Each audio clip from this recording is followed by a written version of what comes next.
Good morning.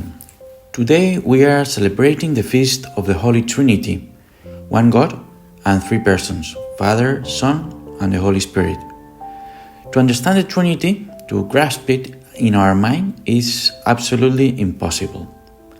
In the 19th century, Karl Marx stated, as today modern atheists, among them Yuval Harari, the author of the bestseller *Sapiens*, that God would be nothing else than a mental projection of man. Then, it's not God who has created man in his image and likeness, but rather the other way around. It's man who has created God in his image, and thus religion has appeared throughout history, including Christianity. God would be man's own image as a man sees himself reflected on the surface of a calm water. If this atheistic view were entirely true, where did Christianity get the idea that God is Trinitarian? It's not a projection of man, but it is God himself who has made his nature known to us and through the Son has revealed to us that he is Trinitarian. If Jesus Christ had not revealed to us, baptized in the name of the Father, the Son, and the Holy Spirit, the human intellect alone, on its own, would never have arrived to the Trinitarian conception. We cannot understand the Holy Trinity, but we can accept it and, above all, imitate it and live it. Why? Because our soul has the mark, the seal of the Holy Trinity. Today is not a feast for a mental reasoning, but it's a feast to enjoy in the depths of our hearts.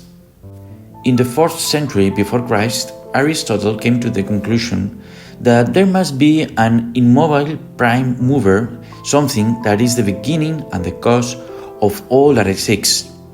The intellect by itself can come to the conclusion that there must be a prime mover, but it could never come to know, unless it's revealed from outside, that this prime mover is a personal God, and not just a God who loves, but a God who is love, love itself, the source of all love.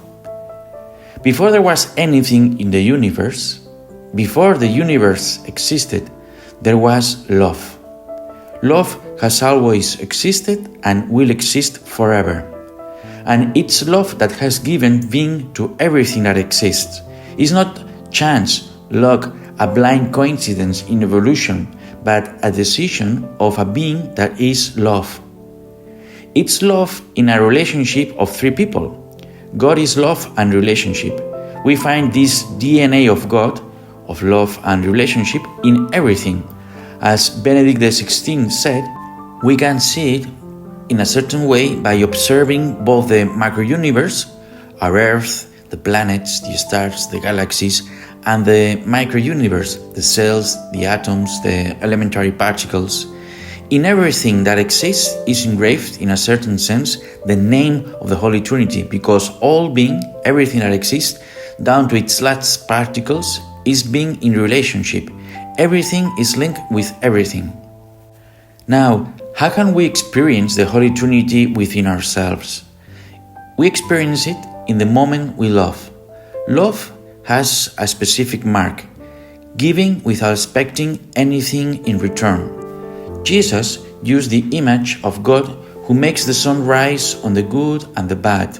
In other religious traditions, love is understood as the attitude of the tree that gives oxygen without questioning whether or not the person underneath deserves it. When we live and put selfless love into action, we are touching the Trinity within us, and so we experience profound joy. I believe that there is a distinction between satisfaction and happiness. I experience satisfaction when I receive what I deserve, because I've worked or given myself to a cause by doing something, but expecting something in return, which is normal, good, and fair. However, I recognize within myself the moments of deepest happiness, not only satisfaction, I experience when I give myself without expecting anything in return. Why? Because I am touching the intimate fibers of my being. I am touching the Trinity within me. As St. Augustine said, God, you are intimio intimo meo, more intimate than my own intimacy. It's not necessary to understand the Trinity, but it's good and necessary to imitate and live it.